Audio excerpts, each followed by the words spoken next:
Have you ever wondered where it all began? I'm not just talking about the lines on a map that define a country, but the birth of a people, the genesis of a spirit, the very soul of a culture. The story of Korea's birth is not something you'll find gathering dust in an old history book. No, it's a living legend, a story whispered on the winds from the dawn of time itself. It's a powerful tale of gods, of animals, and of the almost unbelievable power of human endurance. So, let's travel back together. Close your eyes and picture this. Ancient Korea, a land wrapped in mist and shimmering with magic. In this primordial world, long before the skyscrapers of Seoul touched the clouds, a bear and a tiger lived side by side in a cave. They were powerful creatures, rulers of their domain, but they shared a single, profound desire that burned in their hearts, to walk the earth not as beasts, but as humans. Day and night, their prayers echoed through the forests, reaching up to the heavens, and someone was listening. Wanning, the son of the heavenly god, had descended to earth to govern and bring order to the world. He heard their earnest plea, their yearning to be more than what they were. Moved by their devotion, Wanong decided to offer them a path, a trial. He appeared before them with a bundle of sacred mugwort and 20 cloves of pungent garlic. His voice, echoing with divine authority, laid out the challenge. Stay out of the sun and eat only this for 100 days, he commanded.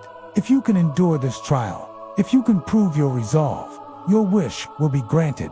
100 days, in a dark cave, with nothing but garlic and mugwort. The tiger, a creature of action, of instinct, of fierce and untamable energy, grew restless almost immediately. The darkness of the cave felt like a cage. The gnawing hunger was a constant torment, and the bland, bitter diet was an insult to its wild nature. The silence was maddening. After just a few agonizing days, its patience snapped. The tiger's wild spirit could not be contained. With a frustrated roar, it burst from the cave, abandoning the quest and its dream of humanity forever, choosing freedom in the wild over the discipline of transformation. But the bear remained. Can you imagine the sheer force of will required? Picture the profound stillness of that cave, broken only by the drip of water from the stone ceiling. Imagine the gnawing, relentless hunger, the endless, suffocating darkness. Day after day, the bear sat in quiet contemplation, eating only the bitter garlic and the fragrant mugwort. This wasn't just passive waiting. It was an active process of becoming. Her patience was a force of nature, her determination as unshakable as the mountains that surrounded them. She was letting go of her old self, her animal instincts, her impatience, and was forging something new in the crucible of that cave. She was not just waiting, she was transforming. And then, on the 100th day, a miracle. A sliver of light pierced the cave entrance. But this time, it wasn't a threat to be feared, but a ray of hope to be welcomed. Where the bear had once sat in silent vigil, a woman now stood, blinking in the unfamiliar light. Her transformation was complete.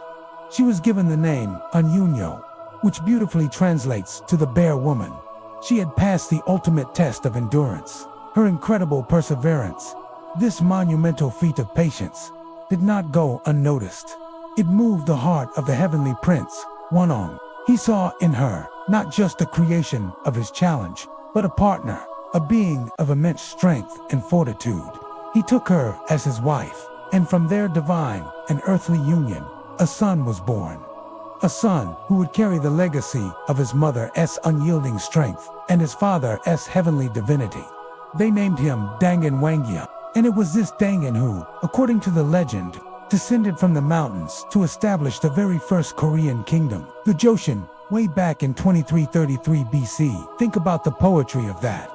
The story tells us that from a bear's profound, quiet, and unwavering endurance, an entire nation was born.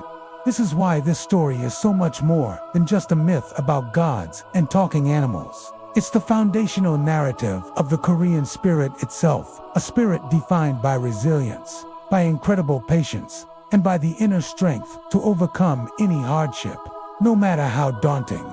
It's a powerful reminder that sometimes The greatest, most profound transformations don't happen in a flash of lightning or a clash of swords. They happen in the quiet, patient, and often difficult moments of endurance. It's the strength found in waiting, in holding on, in believing in a future that you are slowly, painstakingly building in the dark. So, what do you think? What does this ancient story tell us about ourselves and the challenges we face in our modern lives? Is there a lesson in the bear's patience that we can apply today? I would love to hear your thoughts, so please share them in the comments below. If you enjoyed this journey into the heart of Korean mythology, it would mean the world to me if you could give this video a like and subscribe to the channel for more stories that have shaped our world. Thank you so much for watching, and I'll see you in the next one.